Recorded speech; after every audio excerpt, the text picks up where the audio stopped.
তাদেরকে মাইকিং করে বলতে হবে যে হ্যাঁ আমরা এখন গুলিবর্ষণ করছি। তারপরেও রয়েছে যদি গুলিবর্ষণও করতে হয় তাহলে এমনভাবে করবে যাতে সর্বনিম্ন ক্ষতি হয়। একটি গণতান্ত্রিক দেশে বিক্ষোভ করা বা কোনো কিছু সব কিছুই আমাদের সাংবিধানিক অধিকার, এটা মানতে হবে। শান্তিপূর্ণভাবে যে সাংবিধানিক অধিকার রয়েছে আমাদের, ফ্রিডম অফ অ্যাসোসিয়েশন, সেটিকে মানতে হবে। আমাদের যে প্রোটেস্টের ব্যাপার, সেই প্রোটেস্টের ব্যাপারে উনি বলেছেন এটাও তাদের সাংবিধানিক অধিকার। এবং পুলিশকে তিনি কিছু ডাইরেকশন দিয়েছেন যে কোনো শান্তিপূর্ণ মিছিলে বা কোনো শান্তিপূর্ণ আন্দোলনে বা কোনো শান্তিপূর্ণ প্রোটেস্টে, সমাবেশে পুলিশ তাদের যে রুল রয়েছে সেই রুল ফলো করবে। এবং সেই রুলের মধ্যে বলে দিয়েছেন যে যেটুকু ফোর্স তাদের করা উচিত ওই পরিপ্রেক্ষিতে তার চাইতে বেশি কোনো কিছু তারা করবে না। ফলে যতটুকু ফোর্স তাদের করাটা আইনে তাদেরকে পারমিট করছে তার বাইরে তারা কোনো কিছু করতে পারবে না।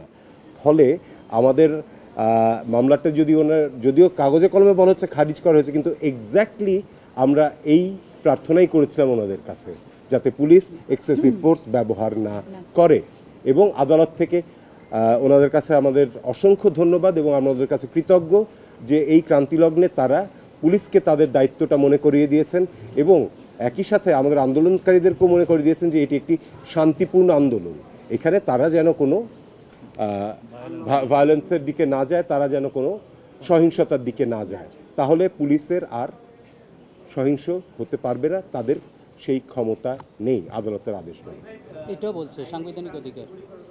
জি, আইনে বলা আছে প্রাণঘাতীর কথা, যখন যদি কোনো জায়গায় আগুন দেওয়া হয়, যদি কখনো তাকে তারা অ্যাটাক করে বা যদি কোনো ডাকাতি করে, সেই ক্ষেত্রে, এই সব ক্ষেত্রে, এবং সেটা যখন ওখানে চলমান থাকবে সেই খাদে আমরা বারবার করে দেখিয়েছি যে বিভিন্ন যেসব স্থাপনাতে আগুনের কথা বলেছে সেখানে পুলিশ একটিও গুলি চালায়নি।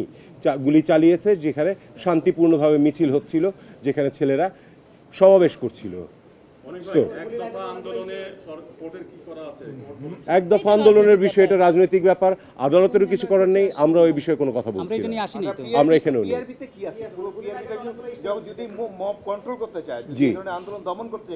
পিআরবিতে আছে যদি মব আন্দোলন করতে চায়, দমন করতে চায়, তাহলে তাদেরকে প্রথমে ম্যাজিস্ট্রেটের কাছ থেকে পারমিশন নিতে হবে। ম্যাজিস্ট্রেট যদি না পাওয়া যায় তাহলে সর্বোচ্চ যে ওখানকার যে সর্বোচ্চ পুলিশ অফিসার রয়েছেন পদমর্যাদার, তার কাছ থেকে পারমিশন নিতে হবে। সেটাও যদি না হয় তখন তাদেরকে মাইকিং করে বলতে হবে যে হ্যাঁ আমরা এখন গুলিবর্ষণ করছি। তারপরেও রয়েছে যদি গুলিবর্ষণও করতে হয় তাহলে এমনভাবে করবে যাতে সর্বনিম্ন ক্ষতি হয়, অর্থাৎ তাদেরকে ডাইরেক্ট তাক করে না। গতকালকের পেপার আপনারা দেখেছেন, যেসব পরিস্থিতি হয় আপনি কি মনে করেন এত প্রসিডিউর ফলো করা সম্ভব? তাহলে তাদেরকে কেন পুলিশ হতে হবে? কারণ চোখে টার্গেট করা হচ্ছে। আপনারা পেপারে দেখেছেন যে 178 জনের যে ডেড বডি পাওয়া গেছে তাদের বেশিরভাগই হচ্ছে মাথায়, চেস্টের উপরের অংশে। সো এইগুলোকে অবশ্যই তাদেরকে ফলো করতে হবে।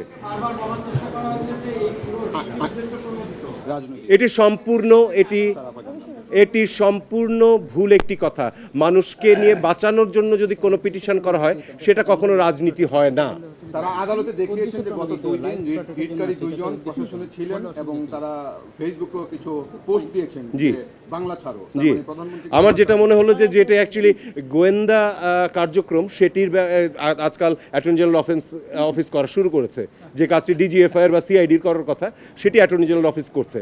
আর একজনের ব্যক্তি স্বাধীনতা রয়েছে, তিনি যে কোনো কিছুতে বিশ্বাস করে সেটা বলতে পারেন, রাইট? এখন কি আমাদের কি সেই রাইটও নাই যে আমরা আমাদের মানুষ নিজেদের কথা বলতে পারবো না? অ্যাটর্নি জেনারেল ওখানে দাঁড়িয়ে আজকে দেশের অ্যাটর্নি জেনারেল হিসেবে না, তিনি একজন রাজনৈতিক নেতার বক্তব্য দিয়েছেন।